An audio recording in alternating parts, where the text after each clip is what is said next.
sommes toujours le vendredi, le jeudi 30 octobre, il est 23 heures passées, et je vais vous parler des extraterrestres en rapport avec l'astrologie.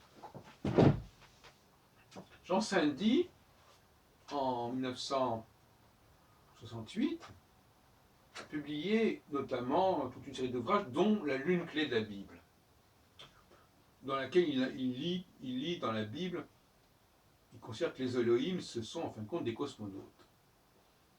Et donc il va chercher par tous les moyens à prouver que nos traditions ésotériques, en quelque sorte, sont le legs, l'héritage, le cadeau de ces Elohim cosmonautes, de ces extraterrestres.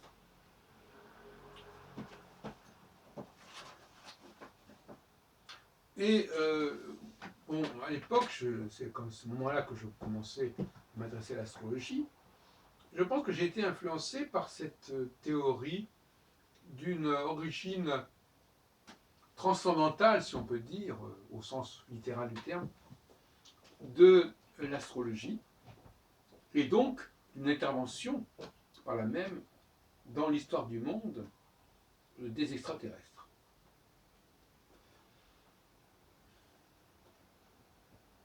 Bon, par la suite, j'ai abandonné cette théorie, et puis depuis un certain temps, j'y reviens. Alors, Jean Saint-Di, lui, son grand argument, c'était la précision des équinoxes. D'ailleurs, je l'ai rencontré à la veille du colloque sur l'ère du Verseau, où il devait faire une intervention sur ce sujet. Malheureusement, il est mort juste avant, pendant l'été 77, il semble. Et moi, j'ai publié en 76 Clé pour l'astrologie. Vous remarquerez d'ailleurs la similitude des titres, La Lune clé de la Bible, ou Clé pour l'astrologie, enfin c'est d'accord. Et cet ouvrage, quand on le lit de près, il y a des allusions à cette possibilité d'une astrologie, une tradition astrologique qui serait donnée par les extraterrestres. Et d'ailleurs, quand beaucoup d'astrologues réfléchissent et discourent sur l'origine de l'astrologie, quelque part, on a quand même l'impression que c'est un legs d'êtres qui avaient des pouvoirs particuliers, qui leur ont permis de décrypter l'astrologie. Moi, mon approche est un peu différente, parce que mon approche, c'est plutôt technologique, ma position. C'est ça qui fait un peu la différence avec Jean Saint-Di. Quoique, lui aussi, il emploie des éléments technologiques, mais pas tellement à ce niveau-là. Donc lui, il considère que la présence des équinoxes est une clé majeure pour l'histoire de l'humanité, et que on connaissait cette pression des équinoxes bien avant qu'on la découvre officiellement, juste à peu presque au moment du début de la chrétienne. Il considère que c'était bien plus ancien que cela, et comme les hommes ne connaissaient pas la présence de l'équinoxe, il aurait fallu que ce savoir leur soit transmis, peut-être pas tel quel, mais que les résultats de ce savoir leur soient transmis bien avant cette connaissance, qui donc ne pouvait venir, d'après lui, que d'une civilisation qui était beaucoup plus avancée, qui avait les moyens techniques pour décrypter ce genre d'informations. Alors moi, mon approche est beaucoup plus technologique, c'est-à-dire je dis, parce que moi je ne crois pas du tout à une astrologie naturelle, c'est-à-dire je ne crois pas du tout à une astrologie, si elle existe en tant que telle, mais l'astrologie au sens traditionnel du terme, elle n'est pas naturelle, elle est pour moi construite. Donc c'est une construction, c'est pas une découverte de lois cosmiques qui existeraient en tant que telles, comme pourrait le croire un Jean-Pierre Nicolas encore, qui s'imagine que le système solaire est par essence même astrologique, si on peut dire. Et je ne crois pas du tout à cette position, je crois au contraire que c'est une construction. Mais à partir du moment où on dit que c'est une construction, ça n'arrange pas facilement les choses. Ça veut dire que ça n'arrange pas nécessairement les choses. Parce que si c'est une construction, qui a construit cela? Qui a connecté les hommes avec les astres, si ce n'est la nature? Et donc là, je préfère que ce soit les extraterrestres que la nature qui ait fait ce travail de connexion.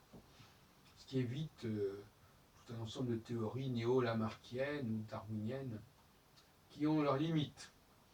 Donc, même si la théorie, évidemment, des extraterrestres a aussi ses problèmes en soi, et ça va de soi. Enfin, ce n'est pas les mêmes problèmes.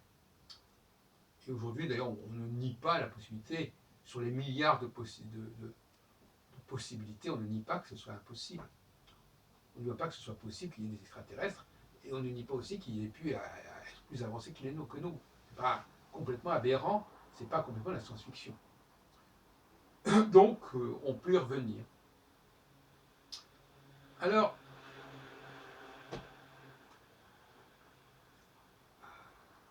ce sont ces extraterrestres, alors, qui non seulement ont construit l'astrologie, si vous voulez, mais ils ne l'ont pas construit par hasard, ni sans objectif précis. Et quels étaient les objectifs de ces extraterrestres? C'est ça tout le problème. C'est tout le problème. Et pourquoi l'astrologie est-elle rejetée d'une certaine manière depuis si longtemps? Ça aussi c'est un problème. Les rejets que l'humanité a de certains peuples, de certains savoirs, ce n'est pas tout à fait sans raison. C'est parce qu'ils sont le souvenir d'une domination, d'une intrusion, d'une ingérence. L'astrologie serait le souvenir dans l'inconscient collectif d'un pouvoir, d'un joug extraterrestre, dont parlerait le livre de la Genèse, avec les Elohim, ces dieux qui sont intervenus dans l'histoire des hommes et qui ont inventé des choses, peut-être même qu'ils ont inventé la femme, enfin on ne sait pas. Ces dieux qui ont voulu nous faire à leur image, mais nous, c'est qui nous? C'est les hommes et les femmes et les femmes, qui? Ce n'est pas des dieux androgynes. Bon, toujours est-il que la position que j'ai actuellement, c'est, je m'appuie sur l'anti-astrologie, que j'étudie d'ailleurs largement dans mon ouvrage Le monde juif et l'astrologie, pour la période biblique et médiévale.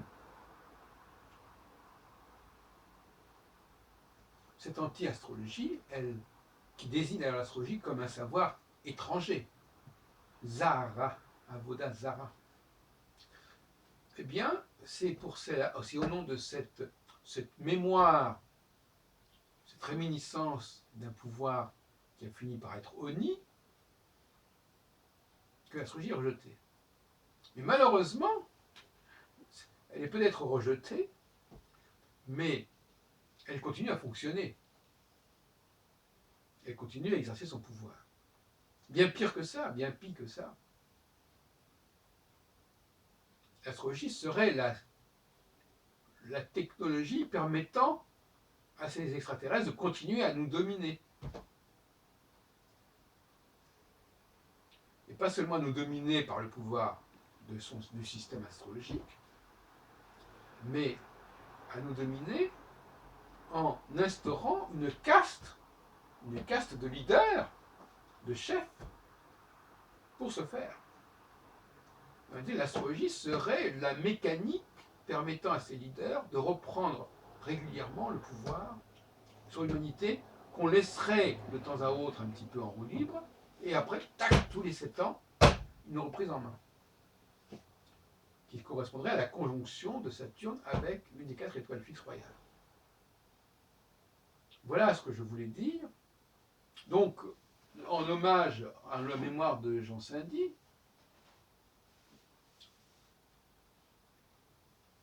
cette idée que l'astrologie, intuitivement, pourrait vous renvoyer à l'histoire de ces dieux qui nous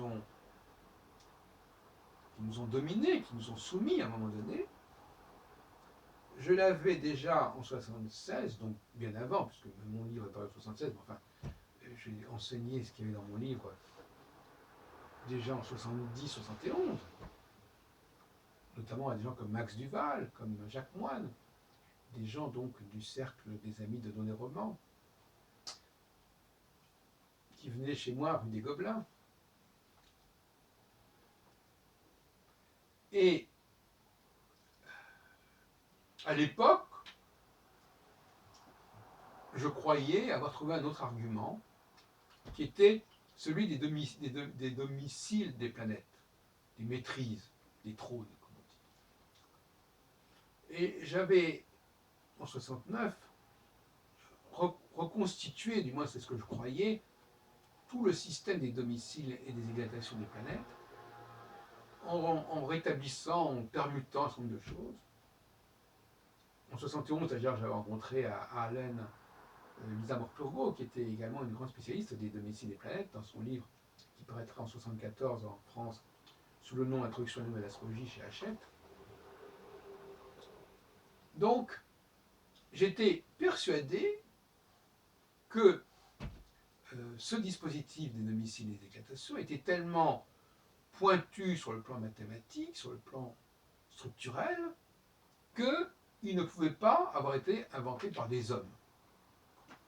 Et donc il fallait qu'il ait été le résultat d'une science, d'une mathématique supérieure à celle qu'on connaissait dans l'Antiquité.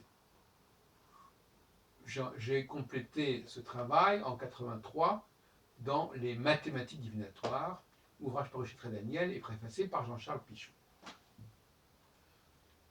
Je ne défends plus du tout cette théorie d'une origine supérieure des domiciles des planètes, qui sont en réalité quelque chose de beaucoup plus tardif, et qui a été, bon, on va pas revenir là-dessus, mais c'est pour vous montrer la ligne de recherche. Hein. Parce que dans la vie, il y a les orientations, les intuitions, on se dit qu'il y a quelque chose à chercher, à creuser, mais on ne trouve pas forcément la bonne réponse. Et la bonne intuition, enfin, l'intuition, c'était effectivement, à mon avis, ni à chercher du côté de la pression d'équinoxe, comme le faisait Jean Saint-Denis, ni comme je le faisais dans les années 70, avec le système qui, d'ailleurs, pour certains, apparaît très, très convaincant. Même Patrice Guinard s'extasiait encore dans l'astrologue des années 87-97 sur la prodigieuse signification et portée des domiciles des planètes. Bon, moi, je suis un petit peu... J'ai tourné la page par rapport à ça, bien que ce domaine m'intéresse, sur le plan purement historique. En revanche, je suis convaincu, plus ou moins, que l'astrologie n'est pas naturelle. C'est une technologie très avancée qui sous-tend un pouvoir qui est celui des chefs, des prêtres en quelque sorte. Et tous les 7 ans, comme je l'expliquais dans d'autres textes, dans d'autres vidéos, tous les 7 ans, ce pouvoir est réaffirmé par rapport à la position, disons, des terriens normaux, basiques, standards. Et notamment peut-être des femmes, d'ailleurs. Donc il y a une espèce de jeu comme ça. La conjonction réaffirme ce pouvoir pendant un certain temps, et puis après, on lâche prise, et à ce moment-là, le pouvoir repart vers le peuple, pour un certain temps aussi, et ensuite, à nouveau, pour un certain temps, le pouvoir est repris par une caste dominante. On retrouve plus ou moins l'alternance gauche-droite, hein, comme ça. La droite qui serait la caste dominante, et puis la gauche qui correspondrait à cette population, comme ça, ce peuple souverain, et qui réaffirme sa souveraineté. D'où l'observation que j'ai pu faire, que les grands mouvements populaires de revendication collective se déroulent après la conjonction, comme je l'ai expliqué dans mon livre, dans ma brochure L'astrologie selon Saturne, paru en 1994, où je montre que c'est à partir de la moitié du Poisson qu'il y a des mouvements populaires importants. Or, la moitié du Poisson, c'est déjà la conjonction se faisant à 0 Poisson avec Fomalo ou avec Régulus, par exemple, qui font un axe, l'autre axe étant celui de Aldebaran et Antares. peut dire qu'il y a une espèce d'excitation du cycle du leadership entre à l'approche dans les, je sais pas, dans les 20 degrés qui précèdent la conjonction, puis enfin dans les, disons, les 15 degrés qui précèdent la conjonction, puis les 15 degrés qui suivent la conjonction, et puis après, le peuple reprend le pouvoir. Voilà ce que je voulais dire. Cela dit, en 86, j'ai élaboré une autre théorie alternative dans l'ouvrage L'étrange histoire de l'astrologie avec Serge Hutin, dont j'ai fait la première partie qui s'appelle La pensée astrologique, aux éditions Artefact, où je laissais entendre que plutôt il s'agissait de pratiques culturelles, de rituels que les hommes avaient mis en place eux-mêmes en choisissant certaines configurations, et que progressivement, c'était devenu quelque chose qui avait basculé dans le domaine du subconscient. Alors, cette théorie-là ne faisait pas nécessairement appel aux extraterrestres.